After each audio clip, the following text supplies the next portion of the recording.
Trillion پہ چلے گی. یہ کس طرح ہوا ہے کہ ہر وقت حکومت اس کوشش میں ہوتی ہے کہ اکانومی کو گرو کرتی رہے, تو اس وجہ سے اخراجات ہم جو ہے نا فیوچر کی آمدن بڑھانے کی طرف جاتے ہیں اور اسی طریقے سے حکومت چلتی ہے. Let me put this question to Abid Shah صاحب.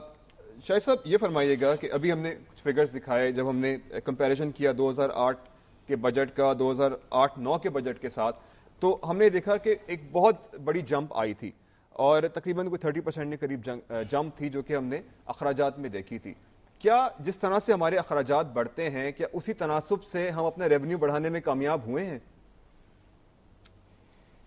میرا خیال ہے یہ کوشش جو ہے یہ عام طور پہ خاص طور پہ پچھلے 3 سالوں میں کامیاب ہوتی ہوئی نظر نہیں آئی ہے. اس کی بنیادی وجہ یہ ہے کہ ہم نے جو چیز ہمیں کرنی چاہیے تھی اور جس کو ہم نے نہیں کیا 2008 کے شروع میں, وہ تھی کہ ہم کو اس وقت یہ ریئلائز کر لینا چاہیے تھا کہ دنیا ایک ریسیشن کی طرف جا رہی ہے. لہٰذا ضرورت اس بات کی تھی کہ ہم اس وقت اپنے خرچوں کو اس وقت سے کنٹرول کرنا شروع کرتے. یہ جو آسٹیرٹی پلان وغیرہ جو ہے وہ بھی جا کے 2009 میں بنا, اس کے بعد اس کو آپ نے الماری میں رکھ دیا. تو ایکچولی اس سٹیج پہ آسٹیرٹی شروع کرنی چاہیے تھی, لیکن ہم نے اس کا بالکل اپوزٹ کیا اور ہم نے ایک نئی تاریخ لکھی جس میں 96 فیڈرل کیبنٹ کے ممبرز بن گئے تھے. تو ظاہر ہے اب آپ اس قسم کی غیر منطقی اگر چیزیں کریں گے کہ آپ کو پتہ ہے کہ آنے والے سالوں میں ریسیشن آ رہا ہے, گروتھ نیچے جائے گی اکانومی کی, جس کے نتیجے میں کاروباروں کی آمدنیاں جو ہیں اس رفتار سے نہیں بڑھیں گی جس رفتار سے پہلے بڑھ رہی تھیں, جس کے نتیجے میں ان میں ٹیکس دینے کی کیپیسٹی اتنی نہیں رہے گی جتنی پہلے تھی. تو آپ کو پہلے معلوم ہونا چاہیے کہ بھئی آمدنی اگر گر رہی ہے تو ہمیں اپنے خرچوں کو نیچے لانے کی ضرورت ہے اور قابو کرنے کی ضرورت ہے. یہی وجہ ہے کہ آپ نے دیکھا کہ گزشتہ 3 سال کے دوران چونکہ یہ پالیسی چلتی رہی, قرضوں کو قابو نہیں کیا, خرچوں کو قابو نہیں کیا گیا, اس کے نتیجے میں آپ نے دیکھا کہ فسکل ڈیفیسٹ بڑھتا چلا گیا. شاہ صاحب یہاں فسکل ڈیفیسٹ آج کے حوالے سے میں سوال یہ کرنا چاہوں گا کہ پروجیکشن ہے 6% کے فسکل ڈیفیسٹ کی, اور اگلے سال بھی 4-4.5 کی بات ہو رہی ہے, جو کہ شاید ابھی بھی لوگ کہہ رہے ہیں کہ آپٹمسٹک ہو. جس حکومت کا یا جس ملک کا فسکل ڈیفیسٹ 6% کے آس پاس ہو, کیا وہ یہ تمام علل تللے برداشت کر سکتا ہے؟ کیا جو آسٹیرٹی میجرز کی آپ بات کر رہے ہیں کیا پہلی پرائیورٹی نہیں ہونی چاہیے؟ پہلی پرائیورٹی تو یہ ہونی چاہیے کہ آپ سرکاری اداروں میں جو زیاں ہو رہا ہے قومی دولت کا, جو ویسٹ ہو رہا ہے اور جو کرپشن ہو رہی ہے جس کے نتیجے میں پیسہ ضائع ہو رہا ہے, آپ اس کو روکیں. آپ کی سیکنڈ پرائیورٹی یہ ہونی چاہیے کہ آپ ٹیکس نیٹ کو بڑھانے کی کوشش کریں, کیونکہ پاکستان میں ساری دنیا جانتی ہے اس بات کو, شاید حکومت کو نہیں اندازہ ہوگا کہ ہمارا tax to G D P ratio جو ہے وہ دنیا کا 32 ریشوز میں شمار کیا جاتا ہے, جبکہ پاکستان کی معیشت میں ایسے لاکھوں لوگ موجود ہیں, ادارے موجود ہیں جن میں ٹیکس دینے کی سکت ہے, جن کو ٹیکس فیئرلی دینا چاہیے. ہم نے ان سے ٹیکس اب تک کلیکٹ کرنا شروع نہیں کیا. اگر آپ صرف ایک ادارے کو لے لیں, باقی سب کو چھوڑ دیں, وہ Pakistan state oil, Pakistan steel mills اور اوگرا اور NICL سب کو ہی بھول جائیں, آپ صرف کسٹمز کو لے لیں. کسٹمز کے بارے میں اتنی بڑی تفصیلی رپورٹ آئی, ٹیکس اومبڈسمن نے آپ کو آئیڈینٹیفائی کر کے دیا کہ کتنے بڑے پیمانے پر یہاں لاسز ہو رہے ہیں اور ٹیکس ایویژن ہو رہا ہے کرپشن کی وجہ سے. ہم نے ابھی تک اس کو بھی درست کرنے کی کوشش نہیں کی. آپ نے سنا کہ اس کے بارے میں کوئی فیصلہ ہوا ہو, کچھ لوگوں کو سزائیں ملی ہوں, کوئی ایگزامپل سیٹ کیے گئے ہوں کہ بھائی آپ نے کرپشن کیا تھا and then you are paying for it. تو یہ سب چیزیں آپ نہیں کریں گے. حالانکہ میں آپ سے یہ کہوں کہ پاکستان کی معیشت میں اچھے خاصی کیپیسٹی موجود ہے, فسکل ڈیفیسٹ اتنا بڑا نہیں ہوگا, اس سے کہیں چھوٹا ہو سکتا ہے, بشرطے کہ آپ چیزوں کو درست کرنے کی کوشش کریں, جس کی طرح ہمارا فوکس ابھی تک نہیں ہے. سکتا ہے اس پہ بات کرتے ہیں, کیا طریقے ہو سکتے ہیں بجٹ میں, کیا کیا اقدامات جو ہیں وہ کیے جا سکتے ہیں کہ ایک جو عام آدمی ہے اس کا بجٹ جو ہے وہ تھوڑا سا سدھر جائے, اس کے پاس تھوڑی سی اسپیس نکل آئے کہ وہ کوئی کام کر سکے. اس وقت تو لگ یہ رہا ہے کہ ہر آدمی جو پاکستان میں کام کر رہا ہے اس کے سروائیول کا مسئلہ بن گیا ہے, چاہے وہ مزدور پیشہ آدمی ہو, چاہے وہ ایون ایک چھوٹا صنعت کار ہو, نوکری پیشہ آدمی ہو, نوکری سے لگا ہوا بھی ہے, اس کے بھی یہی مسائل ہیں. چھوٹا سا بریک لیتے ہیں اور بریک کے بعد ان تمام چیزوں میں بات کرتے ہیں. ہمارے ساتھ رہیے.